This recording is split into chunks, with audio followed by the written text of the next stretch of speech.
Shed a tear for poor Meghan Markle. There the delighted Duchess was, all set to steal the King's limelight, and then, suddenly, dramatically, she was stripped of the chance. Damn! As Charles was presiding over London's Trooping the Colour ceremony, one of the most important dates in the royal calendar, Ms Markle was due to be the star of the woke show, accepting an award for her tireless work as, and I quote, a champion of underserved communities. Quite what that work is remains something of a mystery. But what self-consumed fun she would have had delivering her oh-so-gracious acceptance speech at the so-called Night of Wonder Ball at the Natural History Museum in Los Angeles, while her father-in-law, the King, performed his duties celebrating the sovereign's official birthday with his immaculately turned-out army regiments. Modest Meg was preparing to garner as many headlines as possible, basking in the glory of her baffling honour. But sadly, it just wasn't to be. Now, the devastated Duchess shall not go to the ball because, at the 11th hour, the entire non-event has been cancelled. Organisers declaring it too dangerous to go ahead with the allegedly star-studded $1,500 a ticket gala as LA burns amid the escalating immigration riots. What a shame.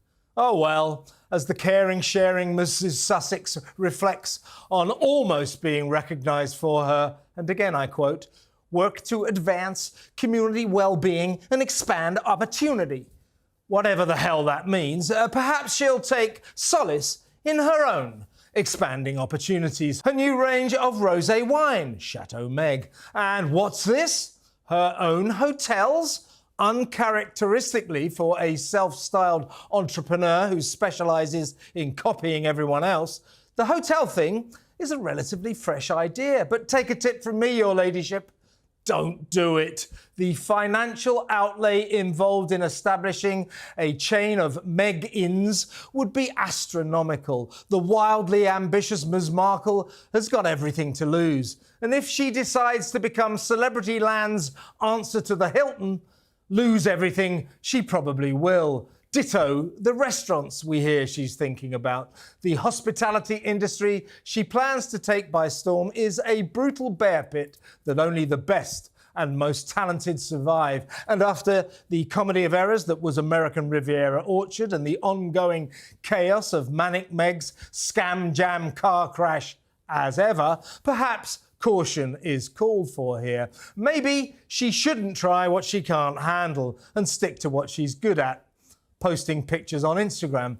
She and old Ginger Nuts embarrassingly twerking like a couple of brainless teenagers. More and more photos of the kids whose privacy their self-styled supermom has taken to invading on almost a 24/7 basis. And the tit-for-tat publicity war she seems to believe she's waging with the British royals, who have long since ceased giving a rat's backside about anything she says or does. A Californian former cable actress pathetically attempting to upstage a centuries-old institution that Princes Andrew and Harry accepted acts with restraint and dignity. Good luck with that, Meg. Who can forget this time last year when the brave Princess of Wales thrilled us all with her announcement that she would attend Trooping the Colour, her first public appearance since revealing her cancer battle. Kate's courageous comeback. Now that's front page news. Meghan's almost instant, farcically feeble response, unveiling her new range of dog biscuits. Not news at all. As a media ploy, a barking mad non-starter. In terms of her blizzard of social media activity and increasingly frenetic semi-revelations about her confusing business plans, it's hard to work out what precisely is occurring on Planet Meghan. But she's sure as hell trying. Very trying. But meanwhile, is there anything happening on Planet Harry? I mean, anything at all? The man without a plan, the runaway royal lost in America with no direction home, reduced to merely watching while his fame-hungry wife makes a mockery of his genuine fears over the dangers of online harm. How can the Sussexes be taken seriously as campaigners on this important issue when one of them spends so much time online posting pictures of their children and, of course, herself? Is Harry happy with his new life on the other side of the world?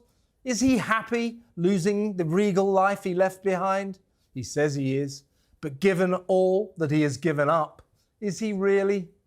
You decide. Wonderful team I have around me. Unlike, one might say, for Harry and Meghan, who yet again seem to have axed their entire staff body. That's right. Nothing says that you're impossible to work for a bit of a ball ache and an axe grinder than constantly cycling through various members of staff like hot dinners.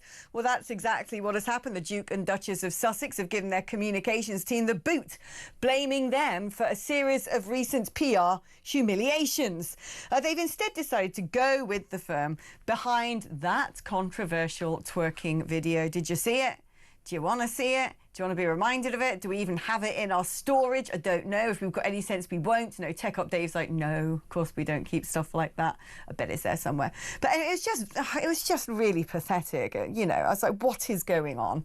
I get the impression that all of the things they've tried to do seriously, and I put seriously inside dits, such as, I don't know, launch a Grenfell cookbook, make a podcast, have a series on Netflix, set up a charity. None of that stuff has worked. They've been damn hopeless at everything. So it seems to me they're resorting to becoming basically a version of the royal Kardashians. Way, we can't wait for it. Let's speak now to Kinsey Schofield, host of Kinsey Schofield Unfiltered. Kins, how are you doing, my darling? I'm so excited. I'm getting ready to go stand in the trooping line and to see the big parade. I'm at the Mews right now watching the carriages get ready. I'm here. I'm excited about your country. Unfortunately, Harry and Meghan are not. How rude. Harry, don't you look so cute? Kins, amazing. I remember my mate Belinda and I went to actually watch the coronation. We camped on the Mall for 3 days. It was one of the best experiences of my life. So talk to me, what is going on with Harry and Meghan? Yet another change of the guard. Who have they fallen out with this time and why? Well, you know, this is after we were informed that they were hiring this team of 11 and that they were going to try to almost have their own little royal court and craft things differently. I mean, ultimately, it does seem like they're trying to compete with the British royal family, which is it's just absolutely impossible to do from Montecito, from Hollywood at all. I mean, this is a 1,000-year-old institution that has done this, and they've learned so many lessons, and Harry and Meghan continue to not. I mean, there's no real justification for the termination, but I know that you know at this point in time, we've hit like 20 people that they've blown through since they've moved to California. And how negative, I mean, how like toxic must this workplace be to burn through so many people and accomplish so little? I mean, what can you and I, we can't toss around anything that's actually been completed. I mean, Confessions of a Female Founder, okay. Yeah, what's gone on with that thing? Is that thing still being made, or did it only make about 2 episodes? Because the previous one she did, what was it called? Like the Archetypes. Oh, that. I mean, they're basically the same thing, aren't they? But one lot had famous guests, whereas now no one likes her, so they have to have unfamous guests. Yeah, exactly. Well, we haven't heard about a season 2 coming to fruition, which is so interesting because they've wrapped season 1. And remember, like within hours after season 1 of Meghan's Netflix series, she was announcing a season 2 of that show. So I wonder if Limonada has realized that the return on investment just isn't there. Also, I don't think Meghan likes interviewing people. I think she'd prefer to talk about herself. Ah, you can say that again. What about the season 2 of that woe-begotten cookery program, which was basically Meghan just taking things out of packets and putting them into different packets and tying ribbons around it and pretending she was some sort of Grace Kelly of the hospitality world? I mean, are they genuinely making a second series? Because I thought the viewing figures were so blimmin' low, they didn't even bother advertising it on Netflix. They just hid it down the menu. Well, you're right. It dropped within like 48 hours. It was off the top 10. And based on our jobs, there were so many people that were actually assigned to watch it that I wouldn't be surprised if the top 10, it made the top 10 just because of people like us having to watch it to discuss it. Hey, season 2 was shot along with season 1. So she was always going to get a quote unquote season 2 because they shot them back to back. There's no big celebratory, I'm so successful, I secured a season 2. Netflix was just like, you know what, let's save a buck and create a couple of more of these while we've rented this foreign house that's not Meghan Markle's and she's in the kitchen. Let's just kill two birds with one stone. So it's already been shot. It exists. It will be released in the fall. But the victory lap she took about its success was, classic Meghan, as inauthentic as she is. Now, let's talk about something that is authentic, quintessentially British, and that is Trooping of the Colour. Great to see you going today. What are you looking forward to the most? Okay, I mean, I would be lying if I said that my favorite part is not Prince Louis. What a legend. I can't wait to see. He'll be scolded by his big sister. He'll be making silly faces. He's just absolutely, he's so free-spirited. And it's completely opposite to everything that Meghan and Harry tried to tell us that the monarchy is about.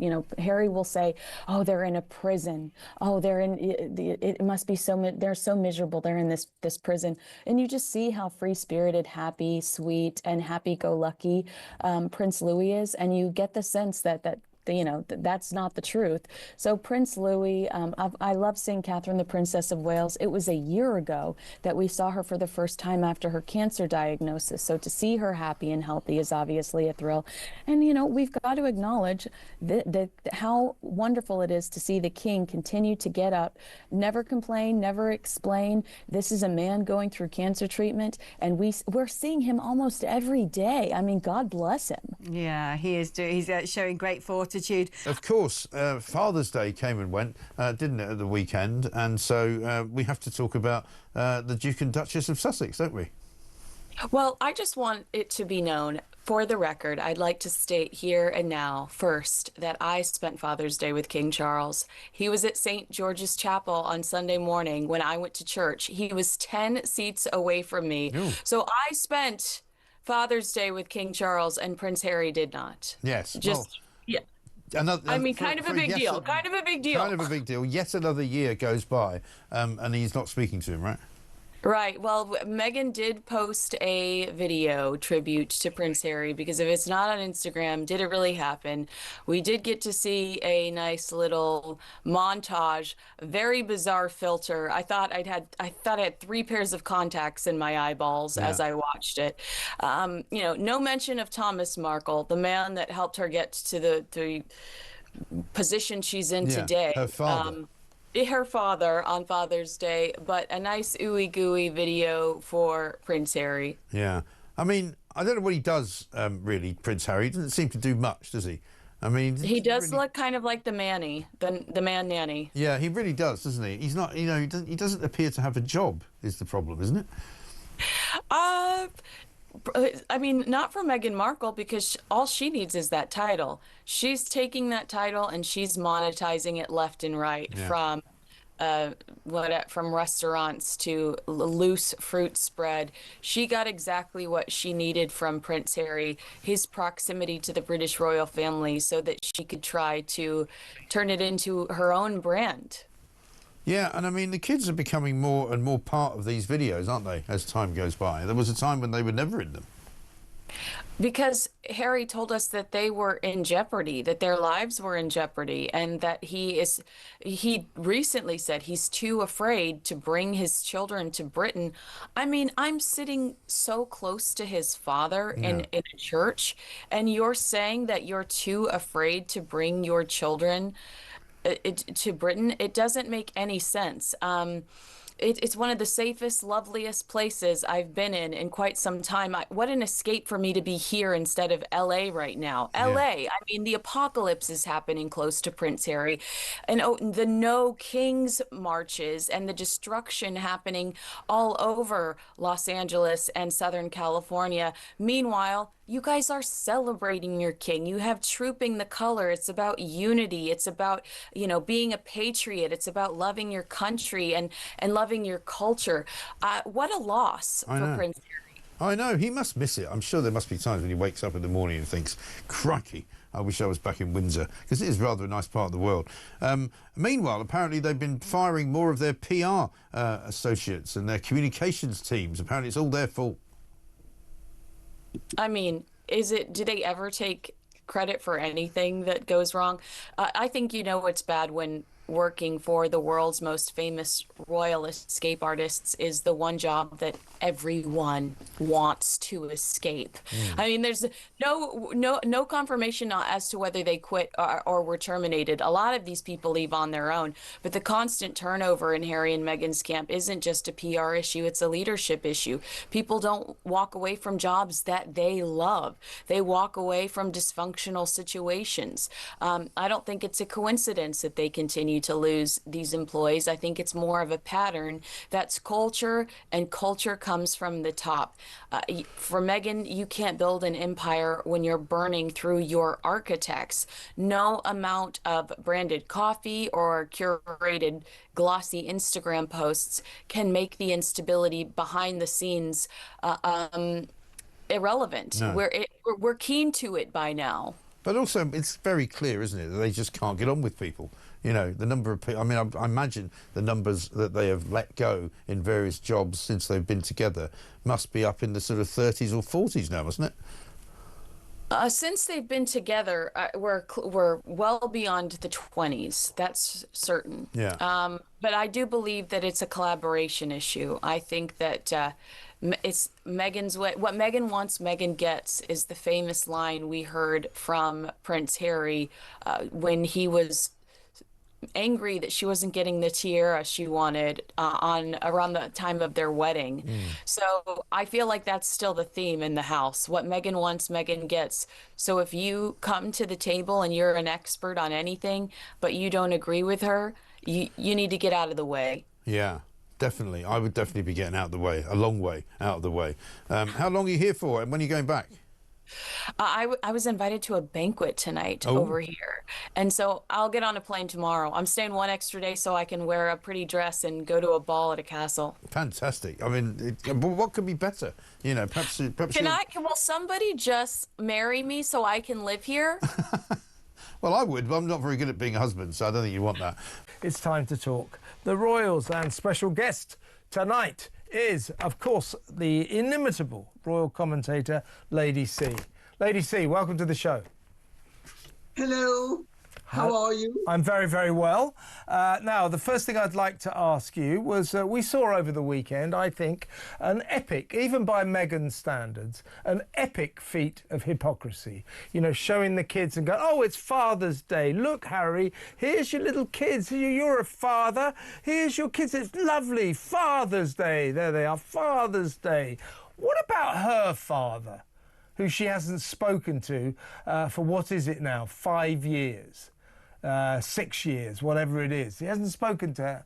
I'm trying to work this out. No, it's 7 years. 7 years. Hasn't spoken to Thomas Markle Sr. for 7 years. What about Harry's father, King Charles, who no longer speaks to him because of his appalling behaviour, because of the appalling betrayals he's visited upon the royal family over the last 7 years or so of behaving appallingly. So there they are. There's Meghan posting all this to celebrate, all these lovely pictures of Harry with his kids and all that, to celebrate Father's Day, and yet both of them aren't speaking to their own fathers. And Meghan sort of divorced her own dad 7 years ago because he did some silly pictures for the press. So what the hell does Meghan really know about a father's love?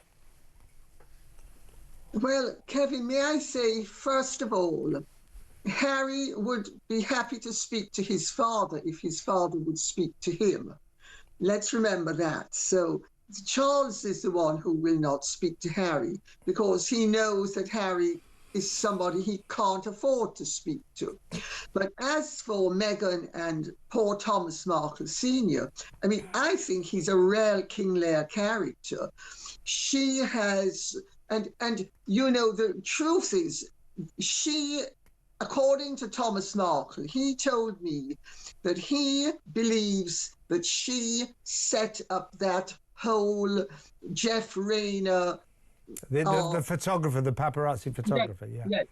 That she set it up with him so that she would have an excuse to prevent her father from coming to the wedding. That's what he told me. Thomas Markle Jr., you mean, or the father himself? Thomas Markle Sr. told you that, yeah? That's interesting. And also, Samantha, Meghan's sister, was the liaison, because Jeff Rayner approached her, and she's the one who talked her father into it, not realizing that Jeff Rayner had a close working relationship with Meghan and still has a working relationship with Meghan. Jeff Rayner got a credit on the Netflix show for his cooperation.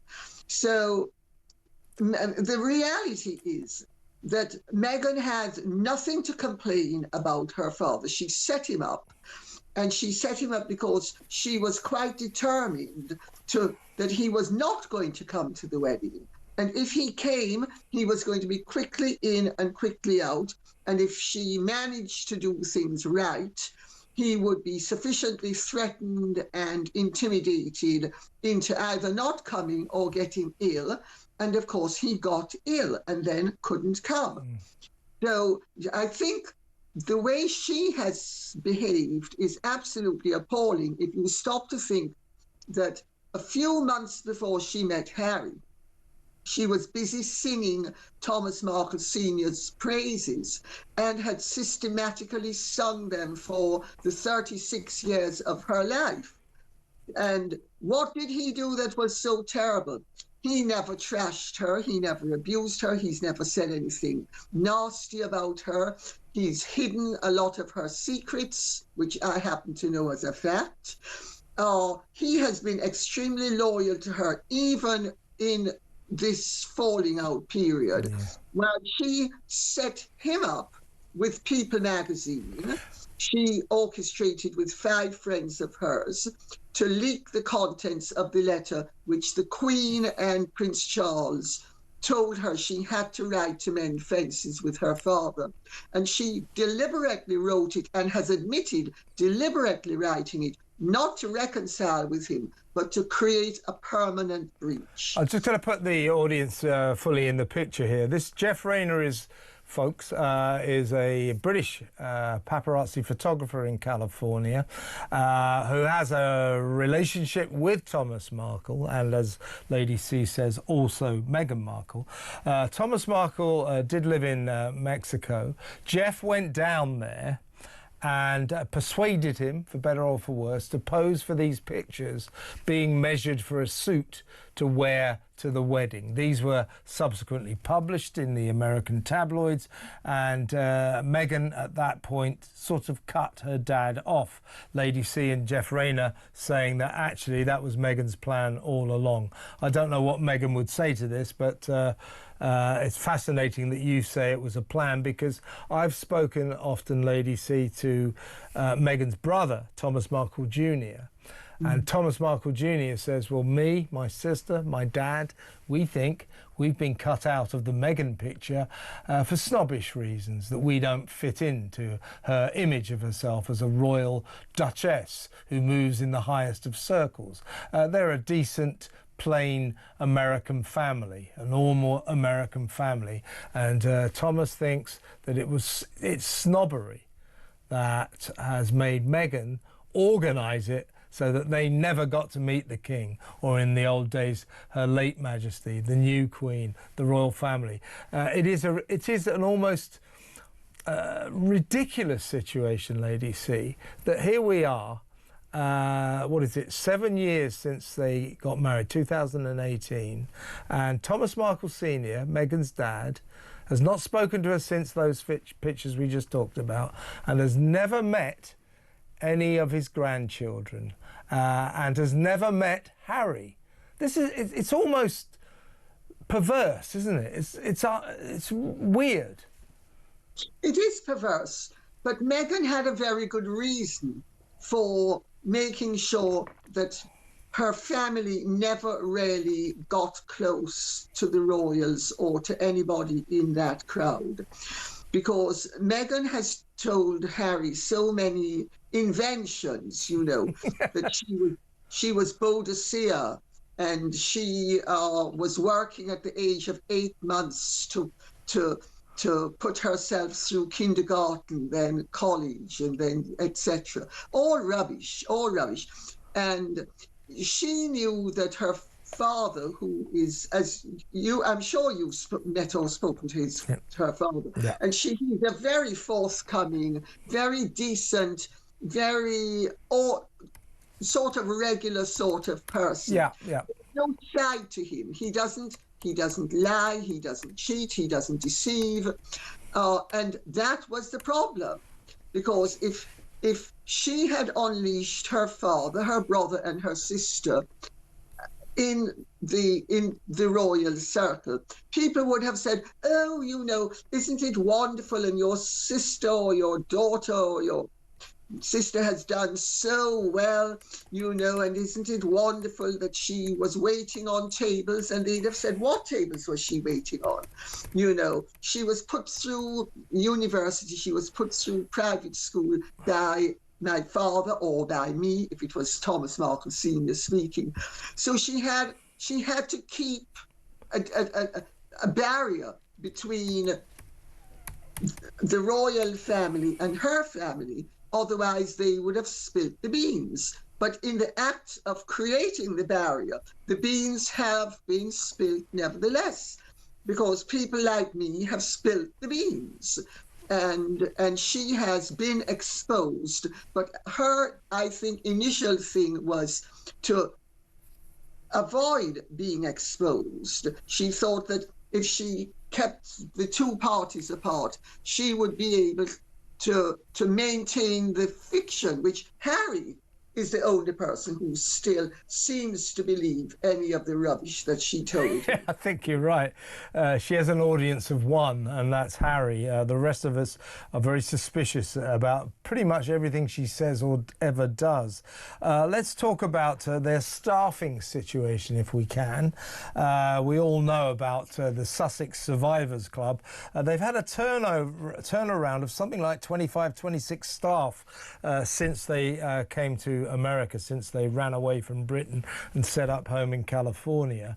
As I say, all the people who got fired or quit call themselves the Sussex Survivors Club. There have been stories of some of them having to go for therapy. They were so traumatised by working for Meghan, about whom many stories, bullying stories, have been written about. Now, Lady C, last couple of days, this story emerged on Friday into Saturday, 6 more staff have been dismissed, most of them from the communications team, the public relations team, because apparently Meghan and Harry blame them for the bad press they've been getting. Meghan apparently particularly furious over the 8,000-word investigation in Vanity Fair magazine, which pretty much nailed her as an atrocious bullier of her staff. We hear stories of her being what they called a tyrant in high heels, prone to tantrums at 5 a.m, reducing grown men to tears, and so on and so forth. 8,000 words in the Vanity Fair magazine, one of the great magazines of America. Prior to that, the Hollywood Reporter publication in Los Angeles published a similar report, the stories of 11 former employees telling of how horrific it was working for this woman. Now, and all the other bad press they get, well, they blame their publicity team for this. Well, you know, it's all very well to say, well, you know, it's my communications people. They've done a bad job of making my image. Well, it's all very well to say that, but Meghan and Harry have given them nothing to work with. The reason they get bad press is this. their own appalling behaviour. No amount of polishing by a publicity team can do anything about the way these two have behaved. So they're shooting the messenger. They're firing 6 staff saying, you're bad PRs, you're not very good at communications. But they will find that unless they improve their behaviour, they're going to continue getting bad press, right? Well, I couldn't agree more. But I understand that the firings have also been very convenient because Netflix was paying a lot of the staff and Netflix has turned off that tap. So, of course, Meghan never ever admits that something is responsible for something else. It's always someone else's fault, and, you know, she's never going to admit that they need to be rationalizing financially and cutting back. So they have to come up with a valid excuse to get rid of perfectly competent people.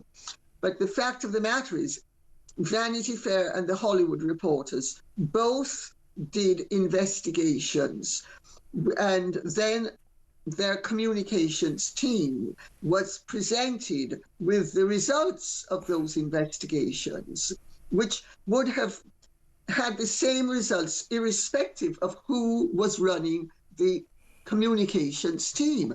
So right there, it doesn't actually make sense. I mean, it's a great way of buck passing and blaming someone else. It's also a very effective way of, instead of saying, well, we need to reduce our expenses because we are suffering from financial problems, they're pretending that they have no financial problems, and that rather than suffering from financial problems, they're cutting away deadwood and they're getting rid of inadequate staff. So they're actually not only gaslighting us, they are actually on some level abusing people who have given them good work, if you think of it like that. And what have they replaced them with? They have replaced them with the Rottweilers, one of the PR firms that's well known to not only be a Rottweiler, but a sleazy Rottweiler. And so it really looks as if Meghan has found her own level. Yeah, let's get that right. Let's get that right. The new company they've hired are the company, and they call themselves disruptors, publicity disruptors. They are the company that encouraged Meghan to post that recent twerking video. So the way Meghan sees it is that got 42 million views. Therefore, it must be a success.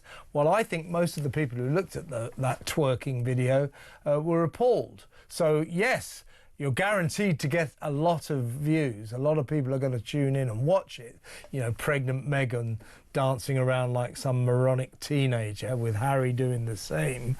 You're bound to get a huge audience. But that doesn't necessarily mean it's a good thing. No, it doesn't. And how is she going to top this now? Is she going to go the full Kim Kardashian? You know, a Brazilian view of her Grand Canyon?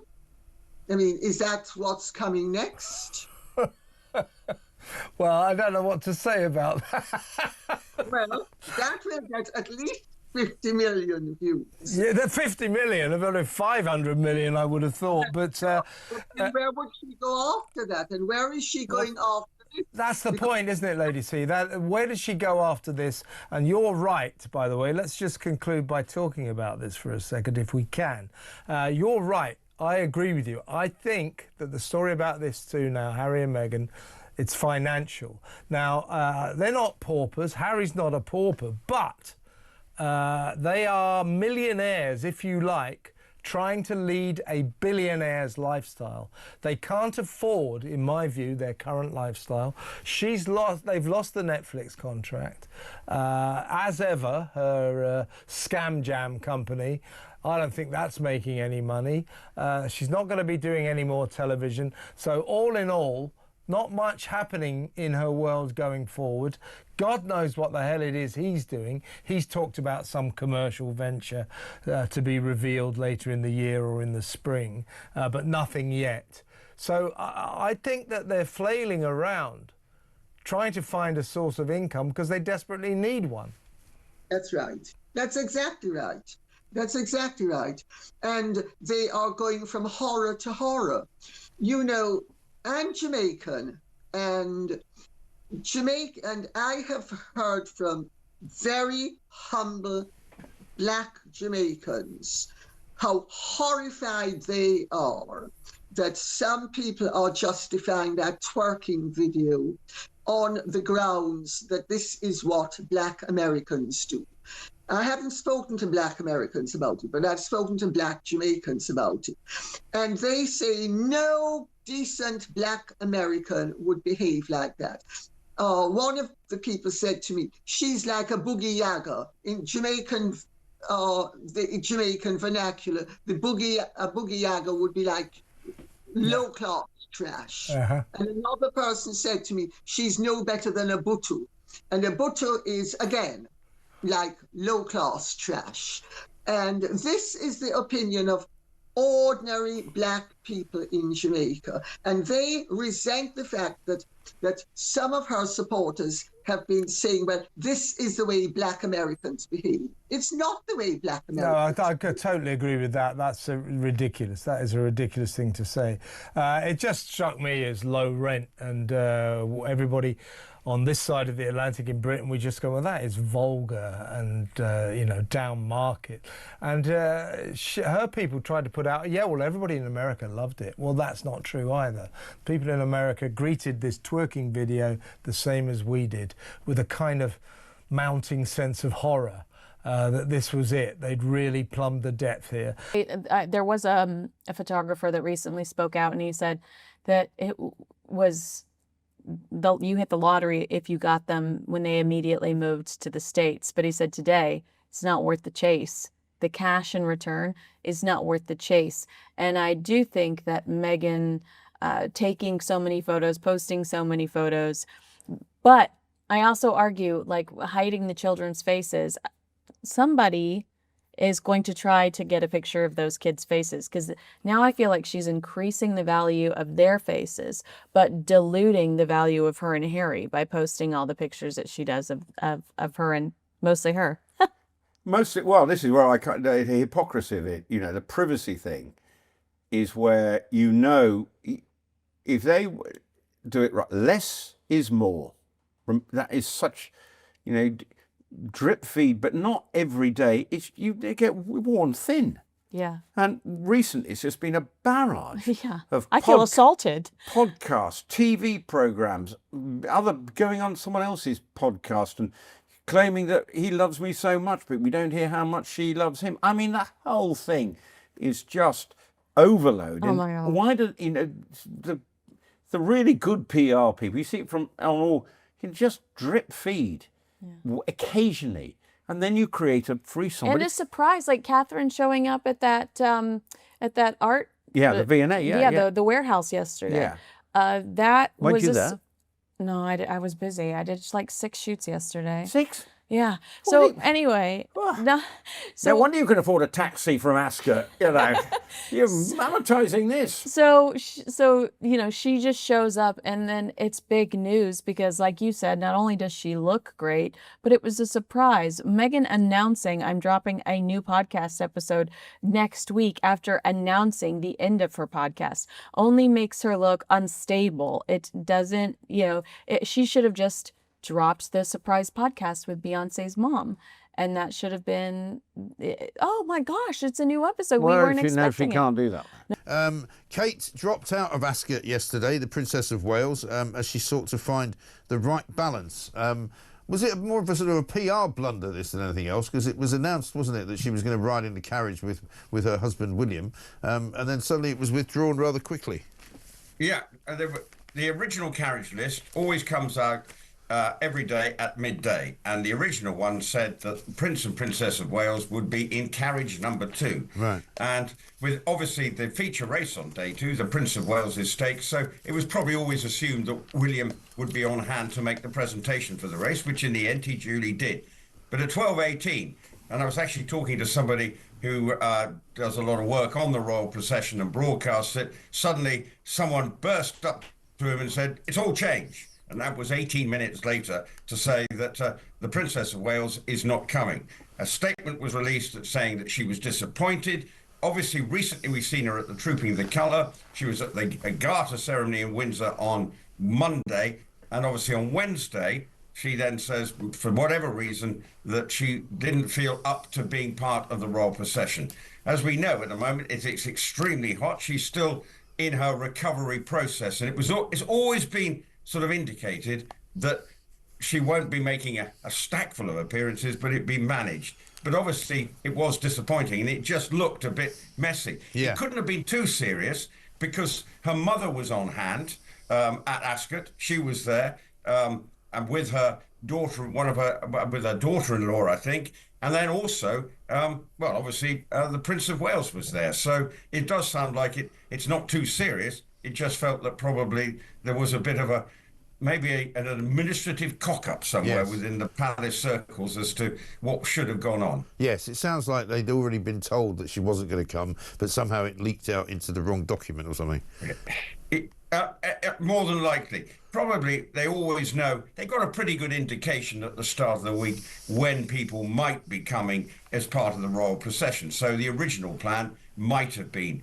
But presumably things might have changed in the morning, but the message didn't get quite through to the people pushing out the documents. So obviously, hopefully, we may still get a chance to see her, but I think that may possibly be unlikely. But the King and Queen are due to attend all 5 days of the meeting, which is into its 3rd day today, and it's regarded as the big day. It's sort of dubbed as Ladies' Day, Gold Cup Day for the purists. Ladies' Day for a huge crowd on hand, but obviously disappointing that the Princess of Wales didn't come because she does attract an awful lot of eyeballs as far as her appearance there and what she's wearing, etc., etc. Yeah, of course. And meanwhile, all the King's horses, as it were, not doing terribly well. It's 0 for 2, as we say in the baseball parlance. 2-0. Yeah, 0 for 2 exactly. Fortunately, Reaching High didn't run quite up to speed on the first day, and yesterday's one flattered to deceive.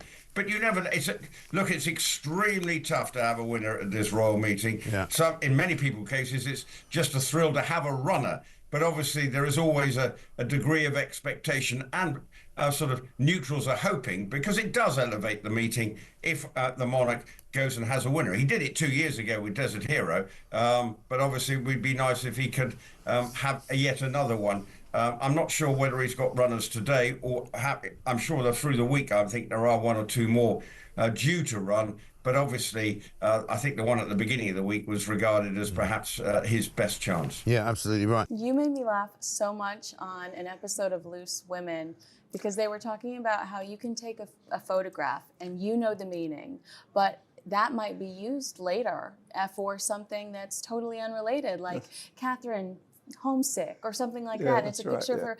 And they said, don't you get fired up about that? And what did you say? You said something about working for the Sun? When you work for the Sun, you have to accept those things, that's it. And what I really hate most, which I've expressed before, is that the bubbles coming out, because that really annoys them, and it annoys me. I've stopped doing it lately, so it doesn't seem to happen, but that's really annoys me because it just deflects from the picture, what they're doing, because they work incredibly hard, especially our King. He's just never stops, and he's not well. He's living with cancer, and yet he's tirelessly, and I want to show what he's doing, and of course, so does the paper now. They want just to show this man is just determined to. His legacy is going to be not of a sick man, but a hard-working sovereign. I have breaking news for you that I've just been dying to tell someone other than my grandpa, who I called immediately when I left Windsor Castle. So this morning I went to church at St. George's Chapel, and I dressed my best. I made sure that I looked as smart as I possibly could, considering the fact that I'm an American. And who walks through the door? King Charles.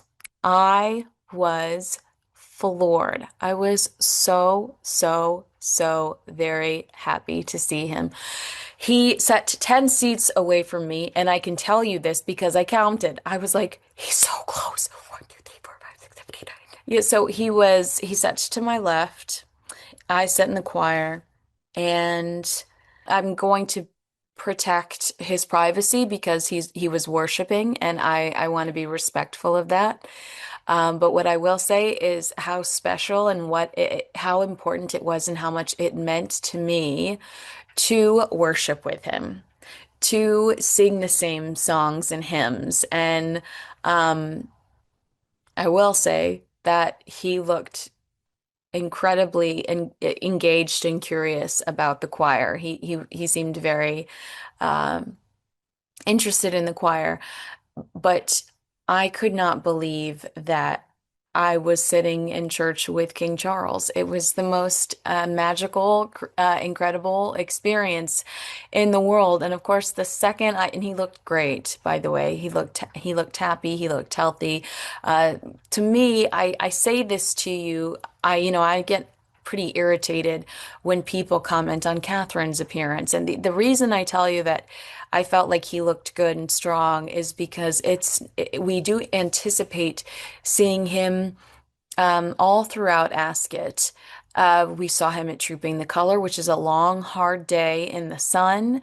And they're not just like riding around in carriages. You have to be on. You have to be engaging with people. And it has to be very physically exhausting if I'm being, just as a visitor, just as a participant, it's exhausting. So I can't imagine what it's like to be in his position. So he goes from trooping to church in Windsor today, Order of the Garter Monday, and then we expect to see him all throughout Royal Ascot. So I tell you this because I think he's coming off as incredibly courageous. He's coming off as incredibly strong and incredibly brave, because as much as we don't like to talk about it, he's ill. And so to see so much of him has been such a blessing. And it shows you that he has an incredible work ethic. Now, I'm afraid I've got some bad news for you. We've managed to get a few more clips out of Meghan's latest podcast endeavour with Emma Greed. And I know that you've been watching this keenly, but I've got this from just the other day. Have a look. I don't want to miss a moment for my children. And I love that I can do drop off and pick up at school and do meetings in between and go to Disneyland for 2 days, as we just did, and, volunteer to serve hot lunch at school or be the chaperone for the kindergarten field trip. So good. You're making I so love you have packing the lunchbox. You do? Yes, Oh, that's like. Stop it, Meghan. No, you don't. Do you Yes, do I it? do. Lisa, do you make shapes and make it look all beautiful? Is it a sprinkle situation? Are we putting? Sometimes. Oh my God. I love. My kids are all going to move into your house. No, stop. I think, but look, to your point, like that sounds ridiculous, but I love it. At the end of a long day, the kids are down to bed at like 7-ish. I can go downstairs, have a glass of wine. I'm doing their little lunch, but I find joy in it. Yeah. Yeah, I mean, parents up and down the country will be shaking their heads at that, won't they? Because obviously we've been doing it all wrong, Rupert, You're supposed to be full of joy when you're making the lunches for your children. Mike, I just want to say I thought this was a Meghan-free week for me, because here I am at Royal Ascot enjoying the finest of British racing, and yet you are like a torturer. You just make me have to listen to that first thing in the morning. Oh, man. I mean, there is so much within that podcast and things she's been saying lately that you just have to question. She's saying that she was having helps out at a farmer's, they have a farmer's market stall. Yeah. Well, I'm sure we would have had PR pictures of her showing her selling produce in the local farmer's market. I think we have to take a lot of what she says with a pinch of salt. Who doesn't want to spend all their time with their children? Why does she think she's the only mother? Well, that's your problem, not mine. But why does she think that she's the only mother in town? Yeah, I That's know. what I think. And also, why is she making such a big deal out of the things that ordinary men and women do all the time? Because it's what you do when you're a parent. You know, you take your kids to school, you pick them up again. You know, you actually make their lunch for them, put it in a box and hand it to them. You know, it's not anything special. But this is the point. She wants to make it seem that she's one of us. But actually, she just at times makes herself look stupid. Yeah.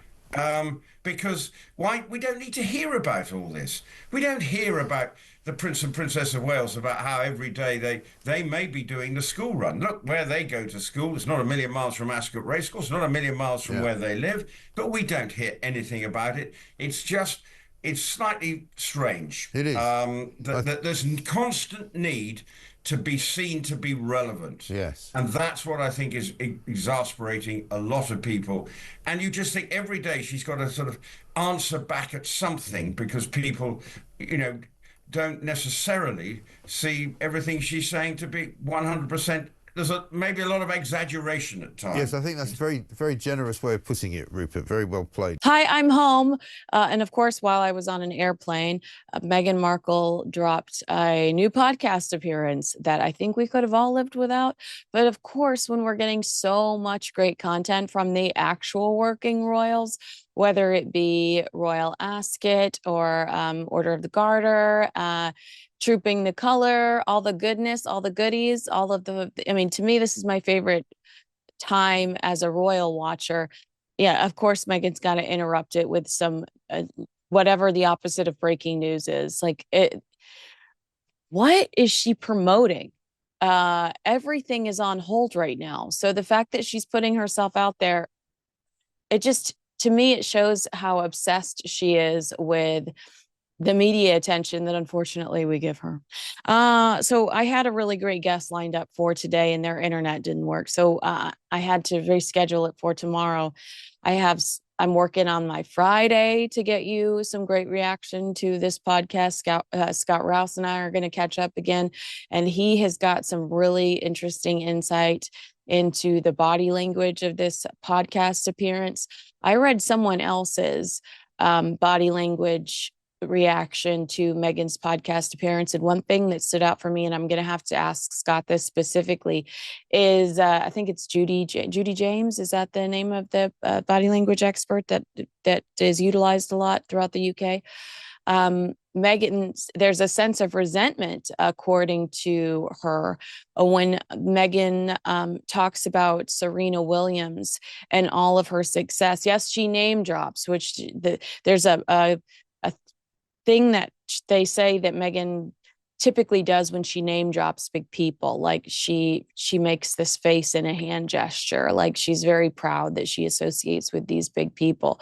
But then when the host references Serena's real accomplishments and success, her own success, it seems like the body language expert said that she sensed a little bit of resentment from Meghan, that it was either resentment that the host interrupted Meghan, or that Meghan was having to acknowledge someone else's success. Meghan was there to talk about herself. And it's like, well, duh, according to recent reports, Meghan was scheming, trying to knock Serena allegedly off of Vogue because she wanted that Vogue cover, and Anna Wintour was like, not today, Satan. Anyway, let's break down some of the quotes from Meghan Markle in this latest podcast. So she says she's proudest of investing in herself. It's been so many years since we came over here, she says, referring to her move to California.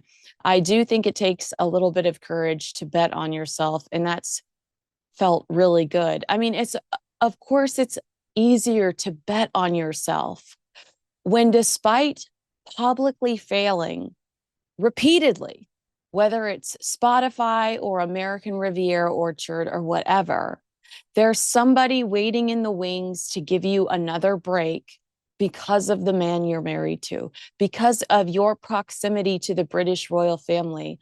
Yeah, it's easy to bet on yourself when people keep giving you a chance, despite the fact that you fail. The return on investment is not there. you lack the work ethic required to function in today's society where everybody is somebody. Everybody, celebrity has evolved. You're not just a movie star anymore. There are all these influencers out there, and they can have 16 million followers, but when nobody recognizes them when they're grocery shopping, everything's changed. And it's really easy to bet on yourself when people are willing to give you an opportunity because you're vaguely associated with the current king, and the current king refuses to say anything negative about you despite your past behavior. Yeah, it's easy. So congratulations on betting on yourself, but you're in a completely different lane. You are in a very privileged lane. So that's not really advice to anyone. That's not going to be beneficial for anybody else to hear. Bet on yourself. Why? Because Lemonada Podcast is going to be waiting in line after Spotify gives you the boot. If you're a rando, not so much. That's not our reality. If you could rewrite your public narrative from scratch, is there anything that you would do differently? And Meghan says yes. This is great because it's actually Meghan finally taking accountability. I'm lying. No, it's not. This is what Meghan says. Yes, I would ask people to tell the truth. Still blaming other people. That was such a great opportunity to say something humble, to say something, to have a little humility, and to say, gosh, I mean, I don't think she's capable of it, but to say, of course I would do things differently. We love our family. I mean, we love our extended family. I mean, there were a million ways for her to say something really significant there. And instead she's like, I wish that people would tell the truth about me. Okay, we are. I'm here. Hey, I've been here for a while. The truth is that you're a jerk. So there's that. What an idiotic reaction to that this woman gave her the stage to say something really poignant and something that could have changed the trajectory of Meghan's future, her career. And of course, Meghan, it's like another veiled swipe at the British royal family. Like, they were lying about me. No, actually, nobody talks about you over there anymore. I'm proof. I just spent a significant amount of time over there, and you're not on their radar. So when asked if she ever gets angry, Meghan says, peaks and valleys. She continues, my dear friend Serena. This is the moment I was telling you about. Go watch this clip. Watch Meghan talking about Serena. And then when the host interrupts her to talk about what a girl boss Serena is, there's a physical change in Meghan. She told me years ago, a lie can't live forever. 8 years is a long time, but not forever. Yeah, you're right. A lie can't live forever, which is why we now know that there's no royal racist within the British royal family. That lie started thanks to you on the Oprah Winfrey program. So it's good advice. A lie can't live forever. And we're more confident and excited about the British royal family than ever before. Meghan says, it's okay to say no. It's okay to say, I'm not comfortable answering that. It's okay to pivot and to really get to the place where you don't feel like you have to explain yourself. And I think that comes with time, maturity, work, support surrounding you. She adds, but also to be authentic, something she knows nothing about. I don't think there's any value either in being so rehearsed. My God, does this woman does she hear herself when she talks? I'm confused. Like, does she watch this stuff back and go, ooh,